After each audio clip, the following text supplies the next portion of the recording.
The story begins with our hero holding someone, telling him that he is the last one now. He then smiled confidently and, using his magic, restrained the man by his neck. The man accused him of hiding exceptional skills that a mere fixer could not possess.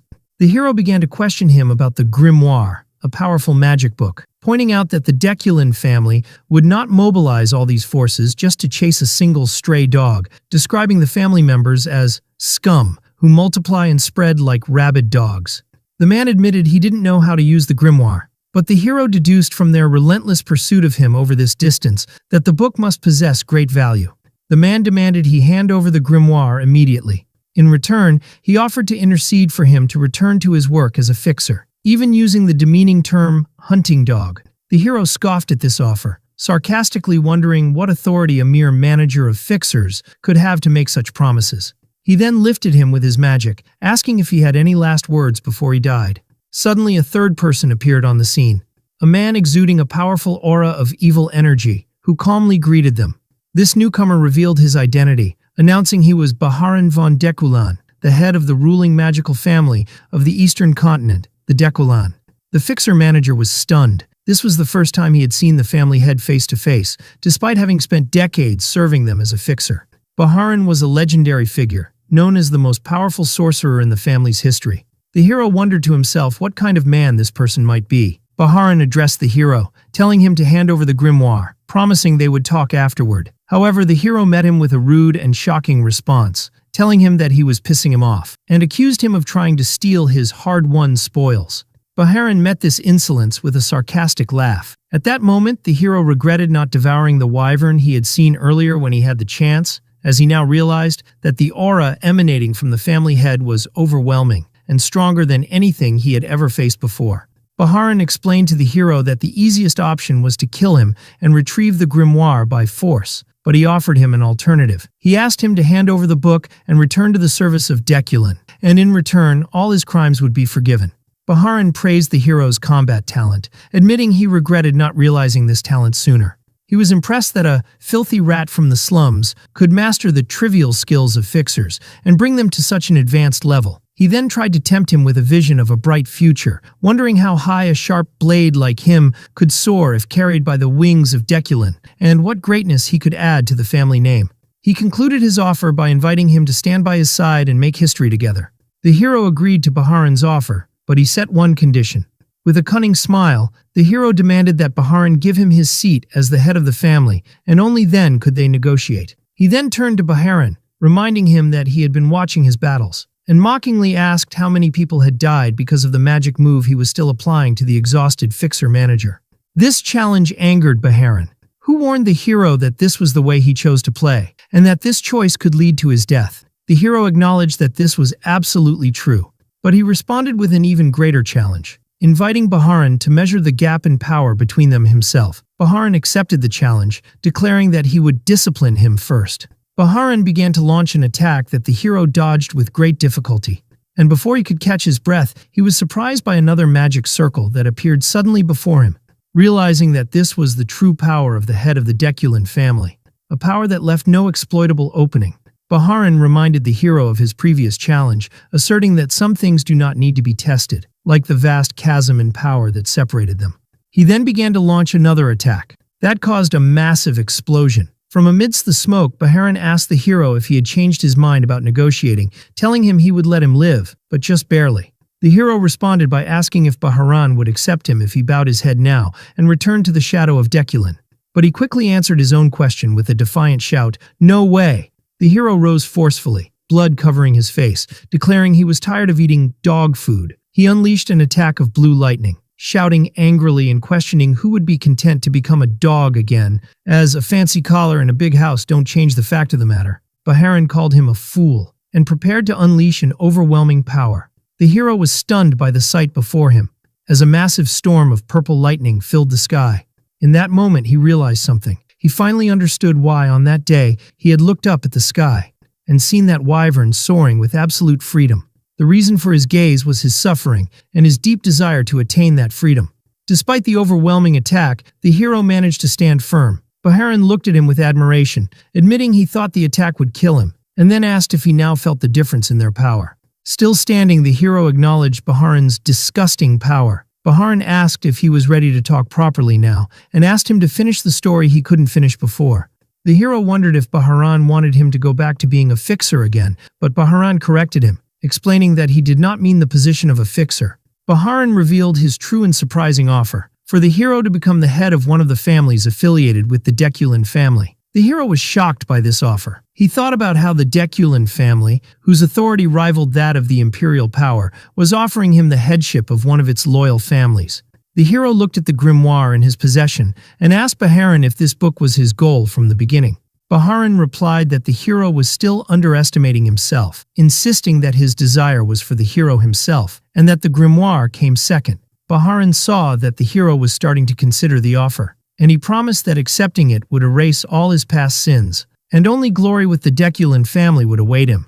But unexpectedly, the hero began to pour his energy into the grimoire with the intention of destroying it. Baharan asked him in shock what he was doing, to which the hero replied sarcastically that he could have it after it turned to ash. Baharan threatened the hero that he would never die peacefully, but the hero silenced him and told him to listen. The hero explained that fixers don't care about money, but he took this grimoire because it was priceless. He then revealed the dark secret behind it, wondering if Baharan knew about the fixers who were devoured by the young Deculan master using forbidden magic from this book. That scoundrel had devoured the hero's comrades, and the Deculan family covered up the crime. Baharan asked contemptuously if this was all for revenge, noting that the lives of stray dogs are cheap. The hero replied that his motive was not just revenge, he wanted to fulfill his comrades' dreams, and that required money. He also wanted to ensure he wouldn't go back to living in a doghouse after retirement. After hearing everything, Baharan declared that he had heard the hero's last words. He unleashed his final attack, the azure flame of Deculan, an eternal fire that never goes out, and told the hero to regret his choice in the depths of this hell. As the flames consumed him, the hero rejected the idea of regret, shouting that death was better than being Deculan's dog again, and he felt a freedom he hadn't felt in a long time. His last thoughts were that he regretted nothing, and that if he were to be reborn, he would seize his freedom and achieve his true revenge. He was then surprised by what happened. Everything froze as if time had stopped. The grimoire appeared and glowed brightly. Then something strange happened. The hero found himself in another place, wondering how he had survived after being on the verge of burning to death. He felt that something was not right, and the place looked familiar, as if he had returned to the past.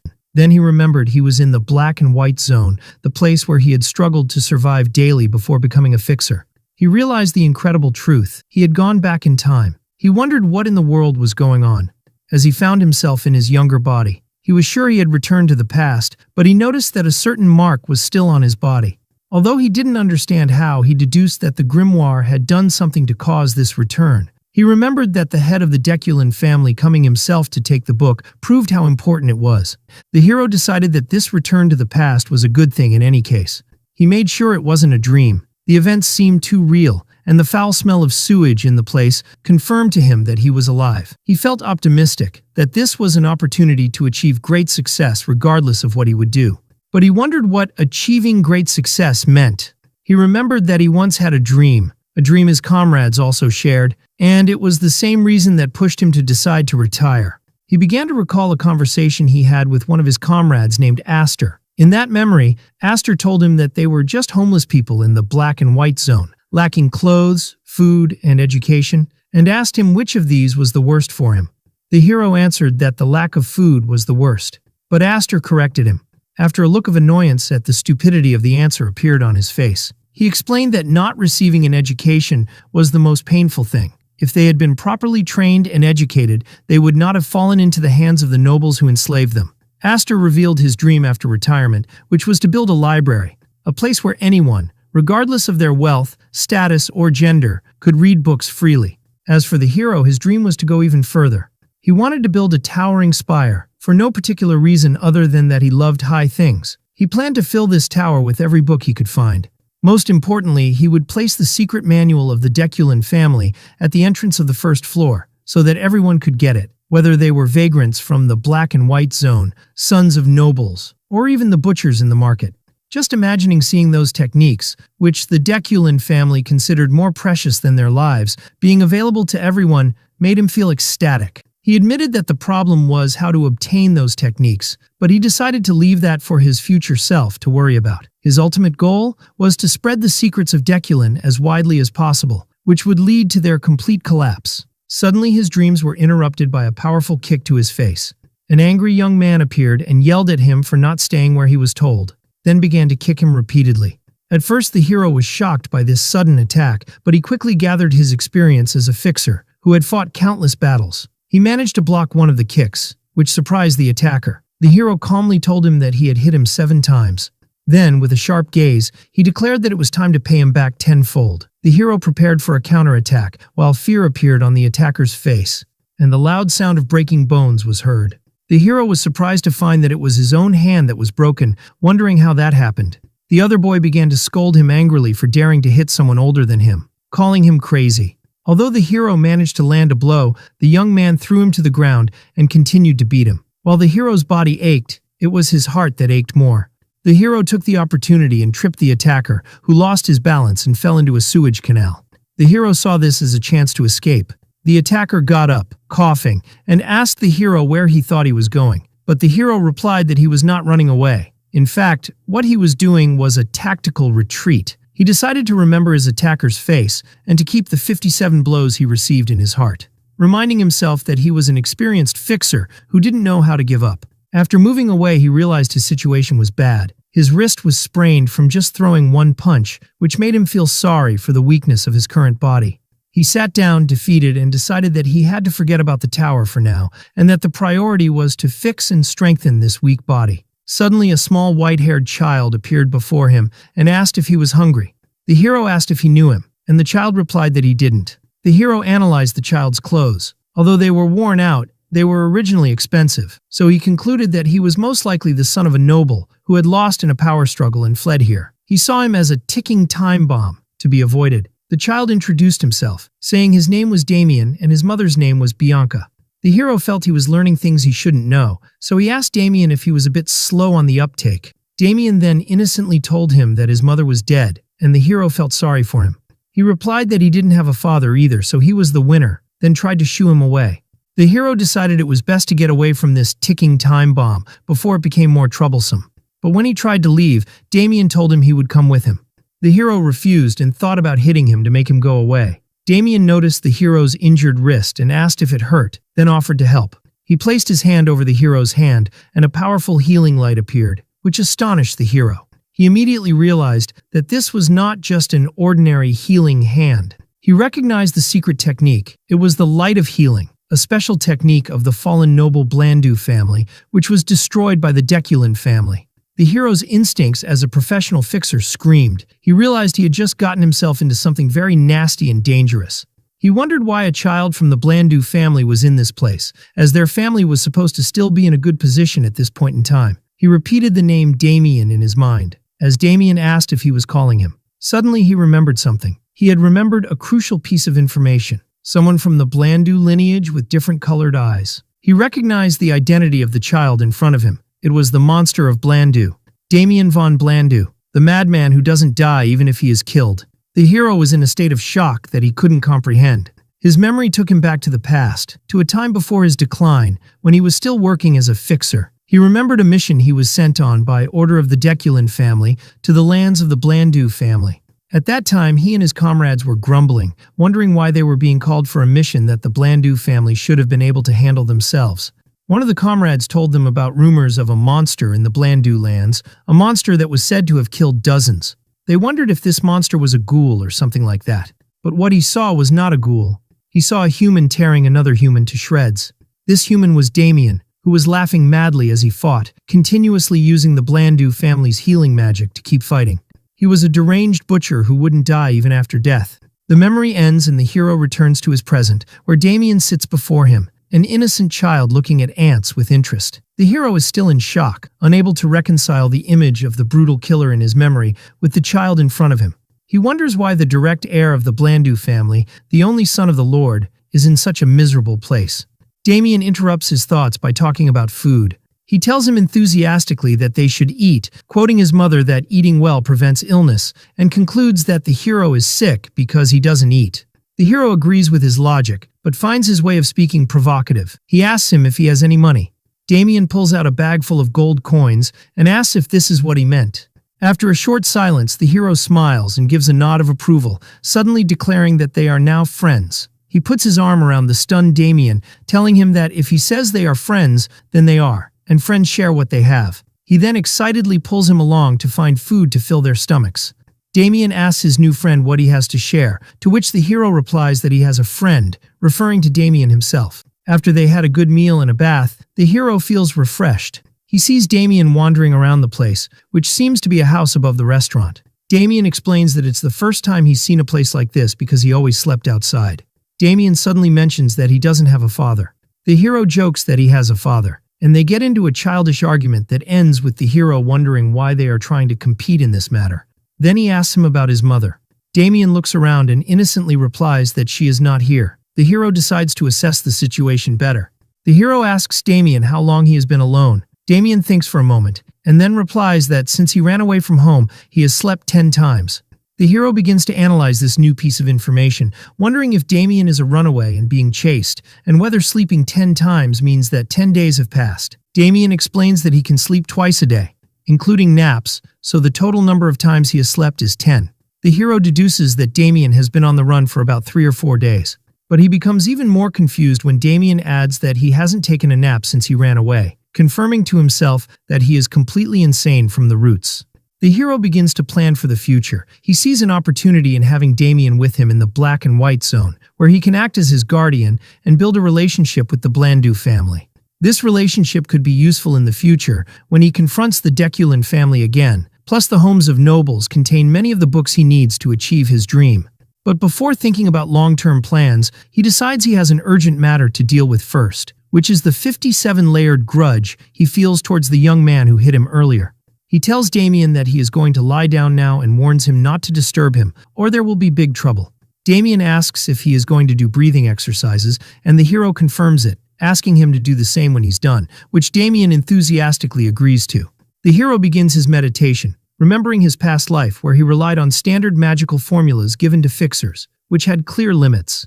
To overcome this, he had infiltrated many noble houses and stolen their techniques, nearly getting killed more than once. He learned various secret arts like knightly body strengthening, spirit arts, summoning, and alchemy. But he remembers that all these techniques were not enough against the catastrophic power he faced from the head of the Deculin family right before his death. Therefore, this time he decides to learn the foundational art of the Deculin family itself, the art of the celestial source. It is the origin of all Deculin techniques and capable of harmonizing with all types of mana. And luckily, he had memorized it for research purposes in his past life. When he begins to activate the breathing technique, he feels an intense heat like lava flowing through his body. He discovers the presence of impurities in his mana circuits, which surprises him. To get rid of them, he resorts to a mysterious and secret power known as the mana shower, a technique used only by elite mages from noble families to purify their direct lineage. After the process is finished, he wakes up and wonders how much time has passed. More importantly, he finds that his mana circuits are now clean and his mana has been purified, perhaps to a higher level of purity than even in his past life. Despite this significant improvement, he realizes that defeating Deculin still seems like an impossible task, even if he were born 100 times. However, his chances have improved, and as a man who never gives up, even against near-impossible odds. The next day, Damien wakes up from his sleep to find that his hair has turned brown, which surprises him. The hero had secretly changed Damien's platinum blonde hair color and his clothes so that the Blandu family wouldn't recognize him. After the final step of the disguise was complete, Damien asks his friend what they will do now. The hero announces that they are going to crack some heads. As the young man who had previously hit the hero was walking after a nap, he was surprised to see the hero again, but this time he was clean and accompanied by another child. He angrily asked him where he had been wandering and about his clean appearance, then noticed his companion Damien, who, from his clothes, seemed to have money. Suddenly, the hero delivered a powerful punch that knocked him to the ground. He then calmly told him that just remembering his face was enough, and announced that his score with him would start at 123 hits. Two young men in the area heard a commotion and went to check it out, and a large group of youths gathered. Everyone was surprised to see the youngest and what he was doing. The hero smiled slyly. All the faces were familiar to him, and he decided to see how far he could go this time. A violent brawl began, and he beat them down one by one. As the hero displayed superior combat skills, striking his opponents with fists enveloped in magical energy, Damien watched in awe, impressed by his new friend's speed and power. The hero taught Damien that in such situations, he should describe what he sees as super cool, which Damien repeated enthusiastically with sparkling eyes. Damien approached the first young man and offered to heal his injuries. The hero then grabbed him and asked how many hits he had taken so far, picked up a wooden stick from the ground, and then spanked the boy hard on his behind with it, asking him again how many hits he had taken so far, but the terrified young man stuttered and forgot the number. Here, the hero turned to Damien, his friend, and told him it was his turn. Damien happily began to use the touch of healing on the injured young man, who was screaming from both pain and fear, begging him to stop. The hero told him that his score wasn't settled yet, and that he had to receive another 20 hits, which made the young man scream and panic even more, calling the hero and Damien devils. After the disciplinary session was over, one of the young men approached the hero respectfully and said, "Good work, sir." The hero was proud of himself. The task of distributing 2,000 hits at a rate of 100 hits per person was a new challenge even for him. The exhausted youths asked for permission to leave, and the hero allowed them to. But one of them hesitantly explained that this was their home, so they couldn't leave. The hero's expression changed, and he said this was a small problem. Faced with this veiled threat, the youths quickly said that they would be the ones to leave, and they fled from their home. As the hero watched them flee, he thought that he was now homeless, but suddenly he felt someone approaching from a distance.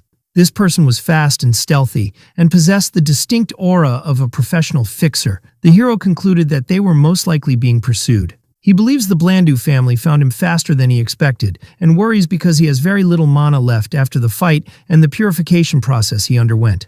He realizes his current state doesn't allow him to use spells or fight physically, but he remembers his true identity as an experienced fixer. He recalls that even in his past life, he never had an abundance of magic and always faced such difficult situations, so it's nothing new to him. He begins to gather all his remaining mana. He compresses the mana he has gathered, believing it will be enough for one attack. He knows he has only one chance to survive this situation. When the pursuer arrives, it turns out he is not an enemy, but an elderly man who calls Damien young master. The man introduces himself as Alfred, looking extremely relieved to have found Damien, expressing the great anxiety that had kept him from sleeping. Damien flatly refuses to go back, screaming that he will never return and that Alfred must kill him first, while the butler tries to calm him down and persuade him to return. The hero realizes that Damien's escape from his family was nothing more than a little boy running away from home. Alfred, the butler of the Blandu family, apologizes to the hero for the scene and formally introduces himself. The hero responds by introducing himself as Aster. Alfred notices that young Master Damien seems very fond of Aster and invites him to accompany them to the Blandu family home. The hero is suspicious of their intentions, as it's well known that noble families despise commoners, but he can't understand their true motive for this invitation. He decides to accept the invitation, as it aligns with his original plan to form a relationship with the Blandu family, who control the entrance to the city of Hazen, where the Zenith Academy and its unparalleled library are located. Since his goal is to build a great library, he sees that visiting their library will be beneficial. He accepts the invitation, considering it just a small detour on his path to achieving his dream. The hero turns to Damien and cheerfully suggests they go see if the Blandu family's food is any good. They arrive at the majestic Blandu family mansion. The hero considers this his first official visit to the Blandu mansion. Alfred tells them that it's late and they should rest, then hands them over to a maid named Lassie. When Lassie tries to lead Damien away, the child panics at her sharp gaze and starts screaming and apologizing to her. Elsewhere in the mansion, the sound of a door opening is heard. Someone, apparently the master of the mansion, asks Alfred where Damien is. The butler replies that he was found in the 7th black and white zone and is on his way back. It turns out to be a lady, and she unleashes an angry magical attack that causes an explosion. She asks frantically if Damien is all right and threatens dire consequences if any harm has come to him. Alfred calmly asks her to calm down and listen to his report. After she listens to the report, the lady feels great relief. Alfred comments to himself that this is lucky for the lady, and lucky for anyone who might have harmed the young master. He remembers that this lady was once known by the title Blood Witch. He thinks that given her fierce nature, especially when it comes to her son, it's fortunate the situation ended this way. The lady thanks him for his hard work. Alfred tells her he was just doing his duty, but adds that there is something unusual about the matter, which piques her curiosity. Alfred talks about the new friend Damien has made, who is named Aster. He tells the lady that Aster had sensed his presence and prepared countermeasures even before he appeared before him. He adds that when they met, Aster was holding a mana bullet, a form of compressed magic ready for an attack. The lady is impressed by this, describing Aster's talent as remarkable for a boy from the black and white zone. Based on this talent, Alfred asks the lady to grant him a favor. In a later scene, Alfred stands before the hero and makes him a surprising offer to become his successor. Alfred seems confident that the hero will not refuse. He explains to him that such an opportunity for a rat from the black and white zone means obtaining wealth and honor, but the hero responds impolitely that he is not interested. This shocks Alfred, who asks if he heard him correctly.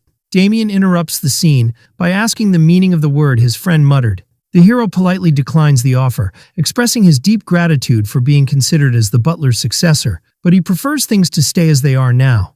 Alfred interprets this refusal as arrogance, believing that the hero, being a talented orphan who mastered magic on his own, sees himself as a great person. He then begins to lecture the hero, saying that he understands him because he too was born into an ordinary family and was arrogant in his youth before realizing the world was vast.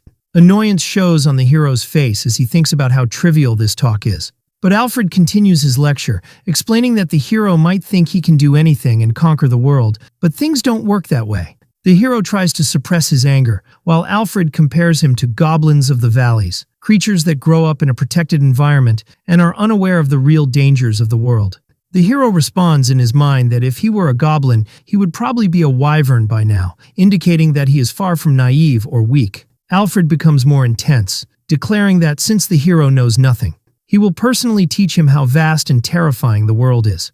Alfred opens the doors to a large hall, where many young trainee butlers are lined up to greet him. Alfred asks the hero for his opinion, pointing out that these young men are talents of the Blandu family, all around his age, and that he can surely feel their skills. The hero watches them quietly and admits to himself that the talents of Blandu are indeed impressive. He notes that it's hard to believe they are just teenagers with this level of refinement, as their aura fills the entire place. But he looks into their eyes and thinks sarcastically, there were goblins here, meaning they are nothing compared to what he has faced. Alfred asks again if he will accept his offer, promising him that he can shine like these children, and even more so. The hero simply replies that he doesn't like to shine, which provokes Alfred. One of the trainees named Winster steps forward and addresses the head butler. Winster tells Alfred with a sarcastic smile that if this boy had truly felt anything, he would never have refused his offer. And since he refused, it means he has not yet realized the true value of the position or the talent present in the hall. Winster volunteers to give the hero a small glimpse of real magic, proposing a training duel. Alfred finds the idea arrogant, but he agrees to it. Alfred suggests that the hero have a quick duel with Winster. The hero realizes he has become a thorn in their side. He understands that they see him as just a lucky stray dog who found his way inside. The hero agrees to the duel, but asks to choose his opponents himself, which Alfred allows. The hero points to Winster and 4 other trainees. He announces that he will face all 5 of them at once, which shocks them. He scoffs at them, saying they should just die if they are scared. Alfred laughs, impressed, declaring that this is the spirit his successor should have. But he warns him that his words could be considered an insult to the Blandu family and asks if he is prepared to take responsibility, to which he confidently replies that he will. Alfred sets the terms of the duel. The hero must last for exactly 1 minute. If he succeeds, he will receive a gift. If he fails, he will be held accountable for his words. The hero realizes that being held accountable means being forced to become the next head butler and sees it as an attempt by Alfred to bind him, but he agrees to the terms. As they prepare for the duel, one of the trainers expresses his concern to Alfred that the duel might be too dangerous.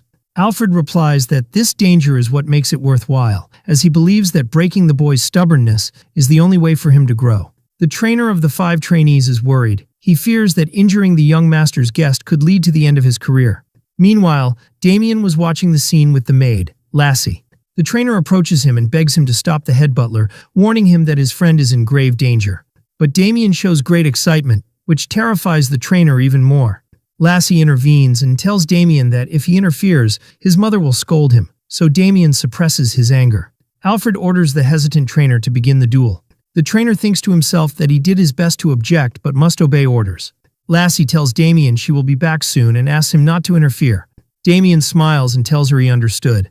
The trainer explains the rules of the duel, describing it as a turn-based spar. He scoffs to himself, considering it an annihilation battle and not just a spar. The trainer confirms that the duel is indeed an annihilation, where it continues until one side surrenders, while he retains the right to stop the match. Winster mocks the hero, calling him a stray dog blinded by luck, and vows to crush him and reveal his true nature.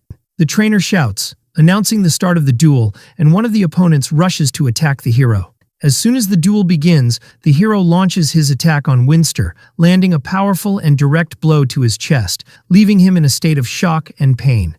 Winster screams, not believing what happened. Meanwhile, the hero announces that it seems he will be the one giving the lessons now, holding a mana bullet in his hand and declaring that the first lesson is that the smallest peppers are the hottest. Winster recognized the technique as just a basic manipulation of mana, an ineffective technique in combat. The hero presents his second lesson, which is not to judge people hastily, then unleashes the mana bullet. The bullet explodes with immense force, sending the 5 trainees flying into the air. The hero adds that the world is wide and bitter as he delivers a direct punch to Winster. He offers the defeated trainees to teach them these lessons and tells them to study them well. Winster shouts at him, calling him a madman, claiming that what he is using is not magic. The hero uses what is known as somatic magic, a style that integrates mana with hand-to-hand combat to take down his opponents. The trainer watches the scene in complete shock at the power he is witnessing, while Alfred watches the hero crush his opponents. Alfred analyzes the hero's technique, realizing that the mana bullet he used was compressed at least 3 or 4 times. He imagines that if he had taken a direct hit from that bullet when they first met, it would have been dangerous. He admires the hero's innate control over mana. He thinks that the way the hero defeated his opponents was terrifying. Suddenly, Alfred senses the presence of Lady Bianca and is stunned. Lady Bianca arrives with Lassie, bringing hope to the trainer who believes she has come to save them. The lady asks what happened, and Alfred hesitantly replies that they were conducting a simple test. The lady looks at the chaotic state and the injured trainees on the floor and asks sarcastically if this is what he calls a test. She orders Alfred to gather the trainees and remove them from the place for now. Then she asks Damien to return to his room. She also asks the hero to return to his room, and he thinks to himself, what a shame. The lady summons the trainer, Renbet, and fires him with a single word. She turns to Alfred, telling him that she understands his intentions, but he went too far this time. Alfred apologizes, admits he lost his temper, and is ready to accept any punishment.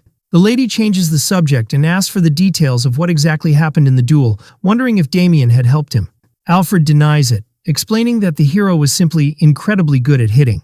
Alfred apologizes for his distraction and clarifies that the mana bullet he mentioned earlier was used again by the hero in this duel. But this time, he had compressed it an additional 3 or 4 times. The lady deduces that this means the hero's control over mana is excellent, and admits she was very shocked, even though she didn't show it. She wonders in amazement if he had defeated 5 trainees with just 1 mana bullet, and Alfred confirms that he defeated them alone, noting that even highly trained mages find it difficult to manipulate raw mana, instead of using spells. Lady Bianca asks Alfred about the offer he made to the boy, and he tells her that he flatly refused it. This refusal piques the lady's interest, and she decides she needs to reevaluate Aster, ordering him to be brought to her. The hero is summoned to meet Lady Bianca, who welcomes him and invites him to sit, while Damien sits beside her with his mouth full of food. The hero confirms that he heard she had summoned him, and the lady agrees but tells him there is another matter first. She presents him with a box, explaining that she heard Alfred had promised him a gift. The hero remembers Alfred's promise of a gift if he lasted for a minute, but he didn't expect the lady herself to prepare it so quickly. She asks him to open the box. The hero discovers that inside the box is a high-quality elixir, a precious item that is not even given in the Blandu family, except to recruits accepted into the top 5 magical squads. The hero is suspicious, knowing that such valuable gifts always come with hidden conditions. Lady Bianca reassures him, explaining that the elixir is a reward for helping Damien in the black and white zone, and it is also an apology for the duel incident. The hero asks her directly if drinking this elixir will bind him to the Blandu family, which she firmly denies. He then asks her if it is poisoned, and she assures him it is not. He asks for a final confirmation that there are absolutely no conditions, and the lady confirms it, telling him to take it without worry. The hero thanks her and accepts the gift. The hero considers the elixir an unexpected gain, but the lady tells him she has another proposal for him, and he thinks to himself, I knew it. The lady offers him a scholarship to attend the academy with Damien. She explains that Damien was supposed to start his studies last year, but he strongly opposed it, which led them to postpone it. and she never imagined he would run away from home to avoid going to the academy. The lady explains that she is asking for his help because Damien admires him, which Damien happily confirms, saying he would be happy to go if his friend was with him. The hero realizes that Lady Bianca is in a bind. Forcing Damien to go might push him to run away again, but she has no other way to change his mind. The hero sees this offer as a good opportunity. Attending the academy is great, and school connections are very valuable in a world that relies on family and regional ties. Although the offer is very good, he feels he is being drawn into the affairs of the Blandu family. He tells her he will think about it for now, and she agrees and asks him to inform her of his decision. Before he leaves, she asks him why he refused Alfred's offer to become his successor. The hero replies with a mysterious smile, "My knees are too precious to me," leaving the lady puzzled. Elsewhere, when Alfred hears this response, he is shocked and amazed by the boy's audacity. After obtaining the elixir, Aster sat contemplating as he absorbed its energy. Surprised by the immense increase in his mana despite having absorbed only 10% of the elixir, he wondered to himself if the reason for this effective absorption was the change that had occurred in his physical structure, turning it into the mark of fire. He noted that the absorption process was perfect. Unlike the usual process of absorbing an elixir, there was no energy loss or any lingering impurities, which made its effect stronger than he had anticipated. His thoughts then shifted to the offer he had received to join the academy. After deep consideration, he felt that his decision had already been made. He realized that there were many advantages to enrolling in the academy, the most important being that it would make it easier for him to find a sponsor to support him. However, despite these positives, he had a strong feeling that he was walking straight into a trap set for him. He decided to go for a walk to clear his thoughts. As he was about to leave, he was stopped by a young man with platinum hair who was waiting for him, and asked him directly if he was the person named Aster. Aster observed the young man's features and deduced from his platinum hair, which only Damien had in the direct family line, that the young man must be a relative from a side branch. Aster felt annoyed by the amount of trouble in this house and flatly denied having any connection to that name, which surprised the young man. The young man continued his sarcastic remarks, commenting on Aster's dull dark gray hair and his uncomfortable gaze, then added mockingly that all these traits resembled him perfectly, which angered Aster. Aster calmly replied that hair color can vary greatly depending on the lighting. He then put on a feigned innocent expression and asked the young man how these eyes could possibly be uncomfortable in any way. The young man was taken aback by his reaction, backed down, admitting that Aster's eyes did indeed look kind, and apologized for the misunderstanding before turning to leave. At that moment, Alfred, the head butler, rushed towards Aster and grabbed him, begging him to forgive the misunderstanding and telling him that he couldn't sleep all night because he hadn't been able to speak with him and clarify the matter.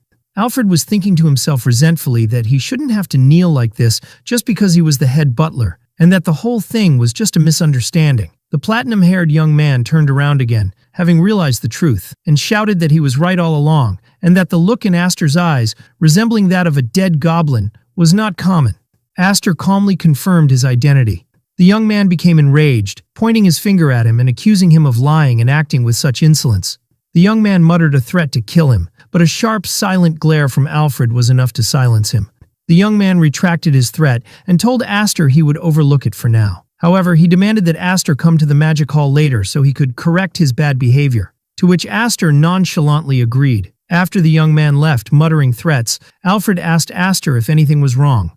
Aster replied with a smile that there was nothing to worry about, thinking to himself that this situation came at the perfect time, because he wasn't in a good mood anyway. Then Aster turned to Alfred and called him by his official title, head butler, and asked if he could see the lady of the palace now. Lady Bianca welcomed Aster into her office, noting that he had requested a meeting very early in the morning and wondered if he had already finished considering her offer. With a confident smile, Aster confirmed his decision and informed her that he would be enrolling in the academy.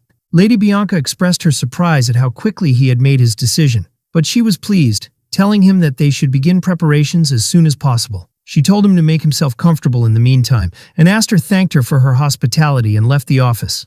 After Aster left, Alfred entered the office. Lady Bianca asked about the boy, and she happily informed the head butler that Aster had fortunately accepted the offer. Alfred couldn't hide his excitement, exclaiming that this was to be expected from a boy with such passion, and that flame burning in his eyes. Alfred enthusiastically continued to explain his plan to Lady Bianca, stating that the first semester would be fine since the family would cover his expenses, but he wondered how Aster would manage in the next semester. Alfred assumed it would be difficult for a vagrant from the gray zone to afford such high tuition fees. and predicted that Aster would become very anxious because he wished to continue his studies.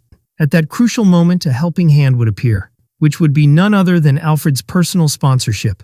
Lady Bianca interrupted him, calmly telling him that he was making too much noise. Alfred immediately apologized for his outburst and excused himself to go to the kitchen as it was nearing mealtime. After he left, Lady Bianca pondered the matter. She understood Alfred's overwhelming happiness. After his offer to Aster had been repeatedly rejected, he had finally found an opportunity. However, she saw this academy proposal as a naive plan. She realized that the reason for Alfred's great confidence in his plan's success was that he himself had been lured by the former head butler using a similar method, and she felt sorry for him, calling him a poor soul in her thoughts. Meanwhile, Aster was walking, on his way to the magic hall, the place where that boy from the side branch, as he called him in his mind, was. Upon his arrival, he was met by a person wearing a hooded robe and carrying a candle, who asked him why he had come. Aster hesitated for a moment, realizing he didn't know the name of the young man he had come to meet. But the hooded figure seemed to have been expecting him, welcomed him, and asked him to follow. The hooded man led him to a door and told him he could enter from here. Before leaving, he gave him a cryptic warning, advising him to watch his head after opening the door. Aster opened the door and immediately understood the meaning of the warning as he found himself facing a flurry of flying papers. After the paper kicked up dust in his face, Aster found himself facing a platinum-haired young man who shook his hand and greeted him. The young man introduced himself as Henji von Blanco and asked Aster if he had come to see his younger brother. Aster realized with astonishment that the rude boy he had confronted earlier had called his older brother for help. At that moment, Aster's memory flashed back to his time as a fixer when he had infiltrated numerous magic academies, and he came away with an important observation about the characteristics of research mages, whom he called the pen pushers. The first trait that distinguished them was their thinning hair. They pulled it so much from overthinking that it stopped growing. Aster had divided this phenomenon into stages. In the first stage, they would try to deny their baldness by wearing their robes with the hood up. In the second stage, they would accept reality and reveal their thinning hair. In the third stage, they would shave their heads completely. And in the fourth and final stage, they would reach a point of desperation and start searching for magic that could achieve the impossible. Hair regrowth, something no one had yet succeeded in. But Henji was different. He began by offering a formal apology for his younger brother's behavior, explaining that he had gone too far and that he never imagined he would act so rudely to a guest of the young head of the family. As Henji spoke, Aster noticed that his hair was thick and that he was still young, making him an exception to the rule he had formed in his mind. While serving Aster tea, Aster asked him if he worked at a magic academy, and Henji revealed that he held the position of vice principal at one of them. This impressed Aster, who thought that a prestigious family like the Blancos wouldn't appoint someone to such a position based on lineage alone, meaning Henji must possess exceptional skills. Henji commented that Aster was a unique individual, different from the usual vagrants in the black and white zone. Aster laughed in agreement, but he felt uneasy inside. He thought that the task would have been much easier if Henji had met him with hostility, but instead he was smiling kindly. Aster felt a negative human chemistry between them, meaning they were two types of people who could never get along. Afterward, Henji congratulated Aster on his invitation to enroll in Xenian Academy. Aster thanked him, while Henji continued, describing it as a great opportunity and mentioning that he himself was a graduate of the 145th class. Aster wondered to himself if Henji was suddenly trying to build a school fellowship with him. Henji immediately apologized, saying he got a little excited when he heard the news of his enrollment and said something unnecessary, then suggested they get to the main point. Aster wondered what this main point was. Henji told him there was one thing he wanted to confirm first, and then asked him a direct and shocking question. Would he be willing to risk his life for a friend? Henji explained that the entire fate of the Blanco family was at stake. He then offered him a glowing book, promising that if he was willing to risk his life, he would give him this book. Aster was utterly shocked. He recognized the book immediately. It was the core secret of the Blanco family, the Tome of Healing Light. Meanwhile, in the palace garden filled with yellow flowers, Lady Bianca was tending to the flowers. Breathing a sigh of relief, she felt relieved that the problem of Damien's enrollment in the academy, which had been a major headache for her, had been resolved without any trouble, lifting a great burden from her shoulders. Her thoughts turned to Aster, whom she considered a very good friend to Damien. She acknowledged that his talent was very good, and as for his personality, she recalled Alfred's description of him as someone who could be rude or bold at times, but she saw that as normal for someone his age. What she liked most about him was his steady attitude, and his complete lack of flattery. even after learning about Damien's background and status. She concluded that his standing was different, and for that reason, he deserved to stay close to them. But for that very reason, she believed he would never belong anywhere, just like a free bird that cannot be caged. She thought that there were many ways to keep people close, and that she would have to consider these methods over time, for she was determined not to give up such a good talent for Damien's sake. Back in the magic hall, Aster was still in shock from Henji's offer to give him the family's secret tome. He wondered about the real motive behind this offer. He watched Henji's eyes and found them clear and transparent, so much so that he couldn't read what was on his mind. Aster thought that feelings, whether good or evil, usually show faintly in a person's eyes, but Henji was like a professional assassin, showing no emotion at all. He concluded from this that Henji was wearing a mask so elaborate that he might no longer know his true self. Henji warned him that he was not saying this lightly and asked him not to answer hastily just for the temptation of the reward before him. Aster replied that he would give him his answer.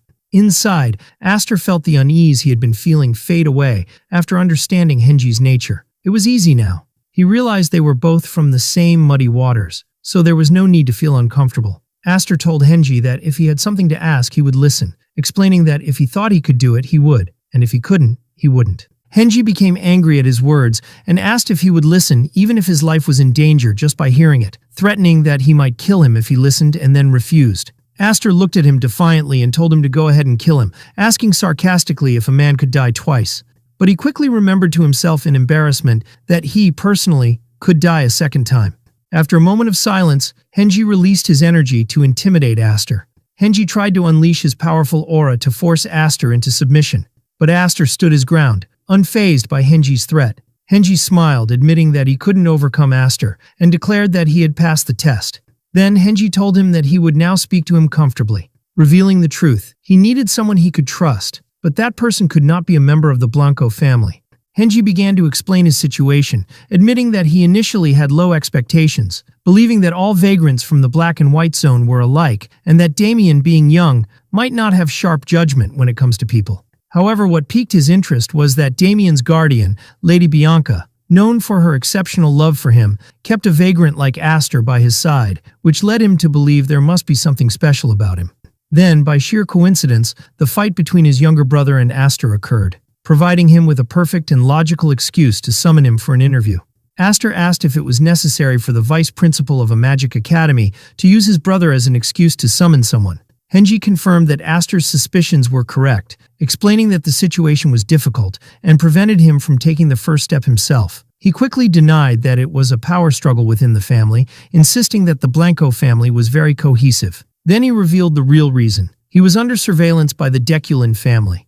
When Aster asked him why, Henji decided to be completely honest, especially since Aster had previously shown indifference to death, but he reassured him that he had no intention of killing him. Henji revealed the shocking truth. He was currently researching the Deculin family's celestial source technique, and it seemed they had discovered his activities. He added that he had managed to obtain this technique, a secret known only to the Deculin lineage, through an unexpected route. Aster questioned Henji about how a man who was supposed to have died long ago was still alive, adding that if the Blanco family were investigating, their clear objective would be to find a way to counter him.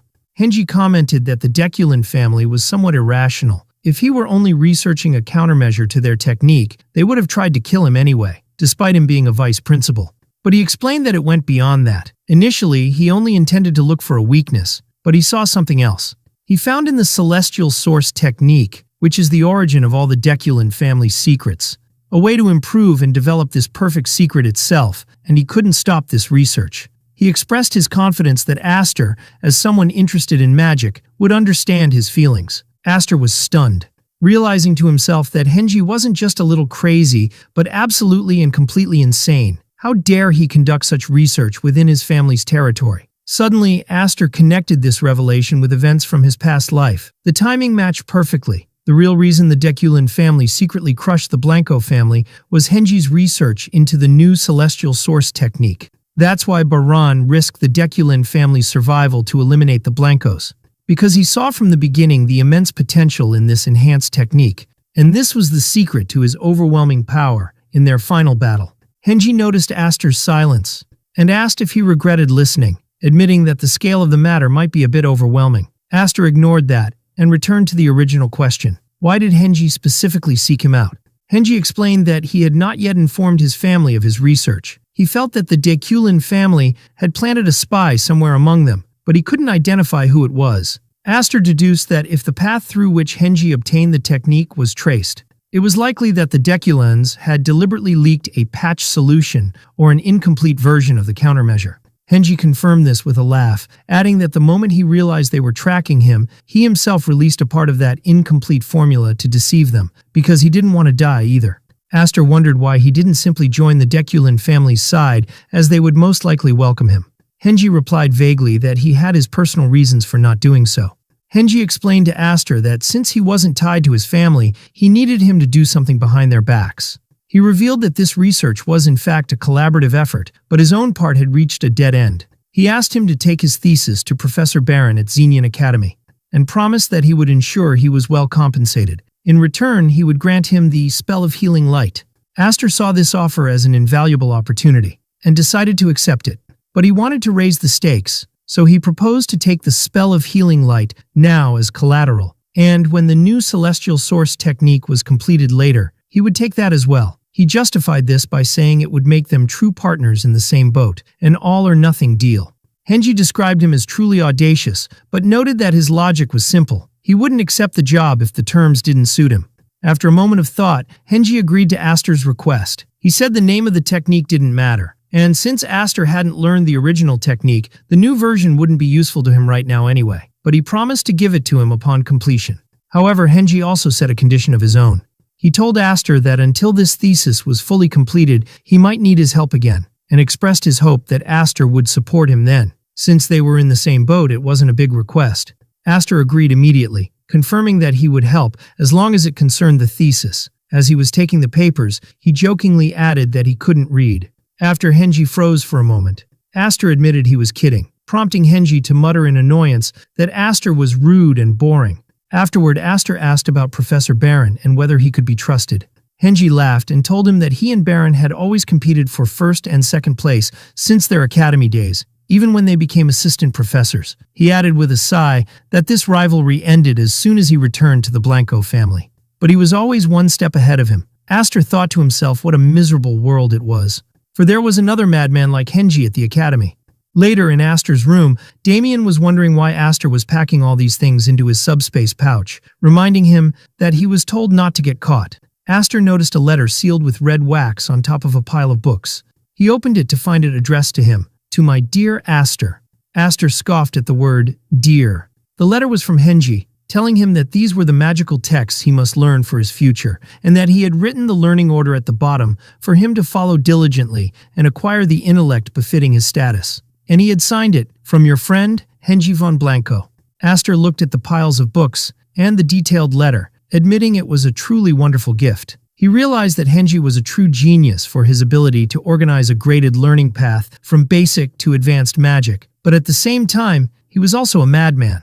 He smiled, commenting, "Not bad," then sat down and began to write something. He had started a book sponsors list for his future tower, and the first name on it was Henji von Blanco. He counted the books he had received, which numbered around 132, excluding the healing spell and the new technique's thesis. He thought that making the Spell of Healing Light available to the public in his tower was another matter, one he would discuss with Damien later.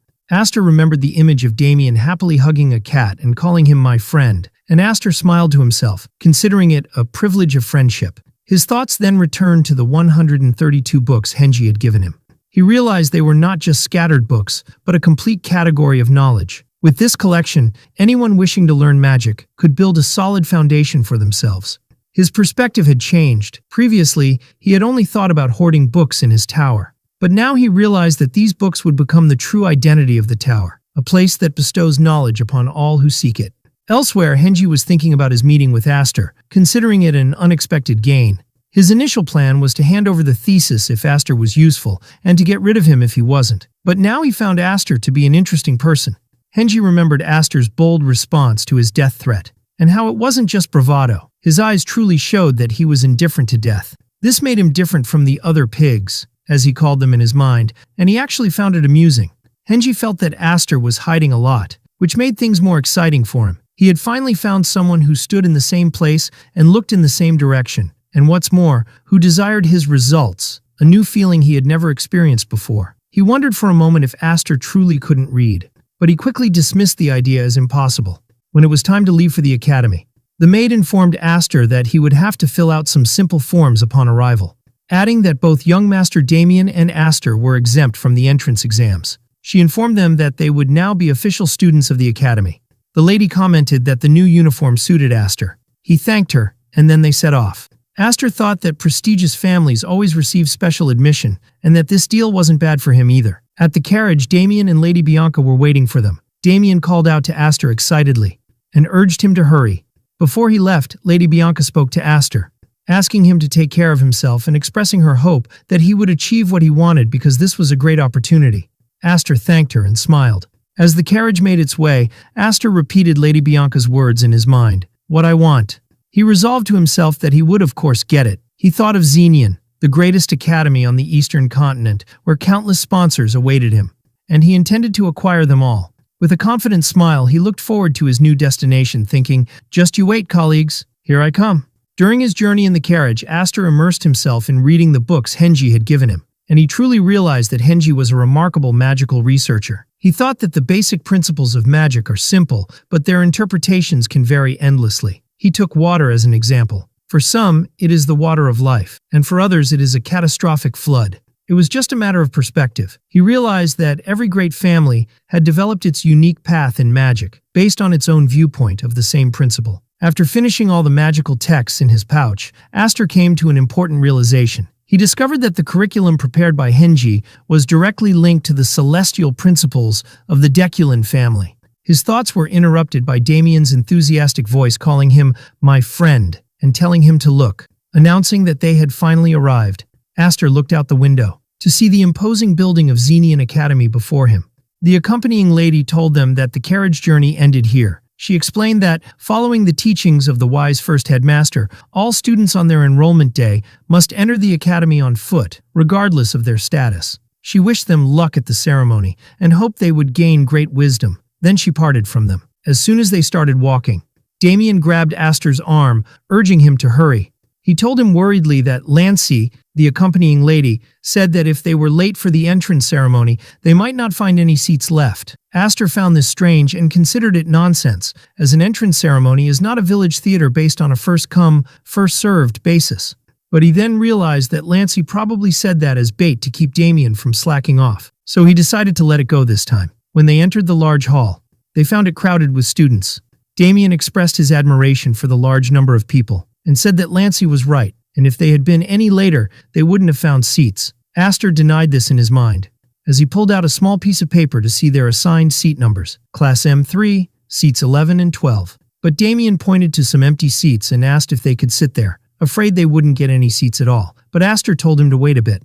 Then Aster wondered in surprise, is this the same person who didn't even want to come to the academy? And why is he so excited now? As Damien was heading to sit down, he accidentally bumped into another student, with long gray hair who looked extremely annoyed. The large man asked Damien angrily, "What's the matter?" Aster rushed to help Damien up and asked if he was okay. Damien cheerfully replied from the floor that he was perfectly fine and wasn't hurt. He then apologized to the student he had bumped into, saying that he wasn't looking where he was going properly. As Aster and Damien were about to leave, the gray-haired student stopped them with a sharp voice. He turned angrily and asked Damien what had gotten on his clothes. "Saliva," Aster replied calmly. From the man's aura, Aster deduced that he must be from a noble family, and he figured that in such a situation, Damien would take the initiative to apologize and try to clean the man's clothes himself. Indeed, Damien began wiping the man's clothes, apologizing and enthusiastically shouting that he would clean them and make them shine brighter than before, which only angered the man more. Aster realized a fight was now inevitable. The man lost his temper and threw a punch at Damien, yelling at him to get out of his sight, "You fool." But before he could do anything else, Aster intervened and grabbed his fist tightly. Aster told his classmate that he thought he was making a mistake, and suggested he stop right there. The noble student angrily asked him who he was. Aster stood up for Damien and announced clearly that he was his friend. The student commented sarcastically that he saw a loyal friend in him, noting that few would take a beating for a friend, but he warned him that he would regret his choice this day. Aster sighed, thinking that his plan to make friends with his classmates on the first day had failed. He cracked his knuckles and decided to forget about friendship for now. It seemed his opponent preferred to settle things with his fists rather than words. The commotion attracted the attention of other students who gathered around, wondering what was happening. Someone recognized the larger young man and said he looked like he was from the Dolanvi family lineage, but they didn't recognize the others. The onlookers began to wonder who would win, with most favoring Dolanvi, as they had heard that a new student from their family this year was supposed to be amazing.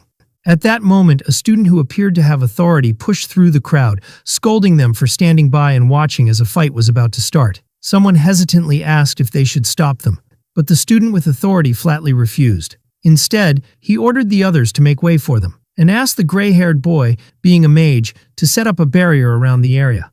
The situation turned into a spectacle, and students began placing bets on the winner, with many cheering for Hexter, the name of the student from the Dolanvi family. Aster watched the scene with a slight smile. Hexter stepped forward and introduced himself as the second son of the proud Dolanvi family, and asked for Aster's name. Aster replied that, unlike him, he did not come from any great lineage, and that he should just consider him a passerby. Hexter smiled sarcastically, saying that not being from a noble family didn't matter, but that this small arena must be a handicap for a mage. Then, out of generosity as he claimed, he allowed Aster to make the first move. Aster found the whole situation utterly ridiculous. Aster mocked Hexter, saying that for someone who hates talking, he sure has a long tongue, and then asked if he was scared. This comment enraged Hexter and drove him to attack, beginning a fierce battle where Hexter threw a powerful punch at him. Aster wanted to add another observation, pointing out that there were two strong people, not just Hexter.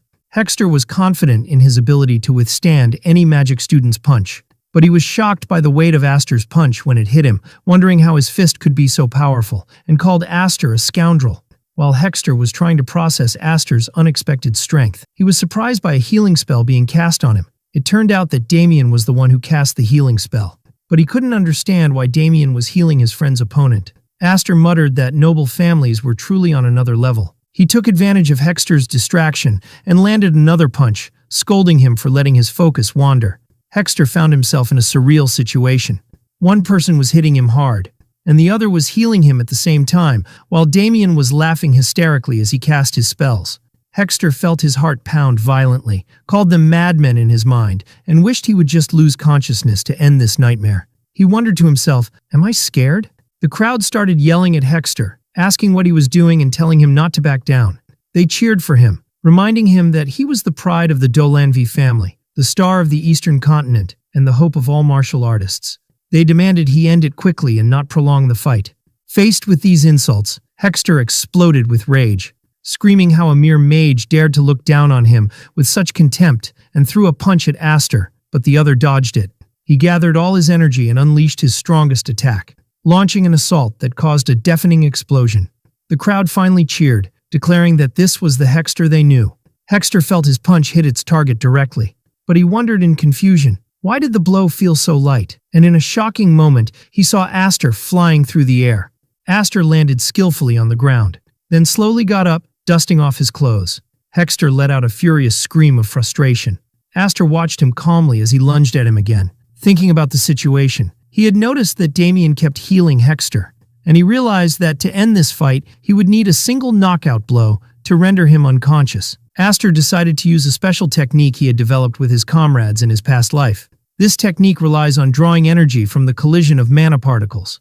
It is neither a martial art nor magic in the traditional sense, but a pure technique born from the very properties of mana itself. He called this style the collision style. Aster unleashed his attack, which created a powerful flash of blue light. The spectators were shocked by the intensity of the scene, wondering in amazement what they were seeing. The thick dust from the attack obscured the outcome of the battle. The spectators stood in eager anticipation of the final result.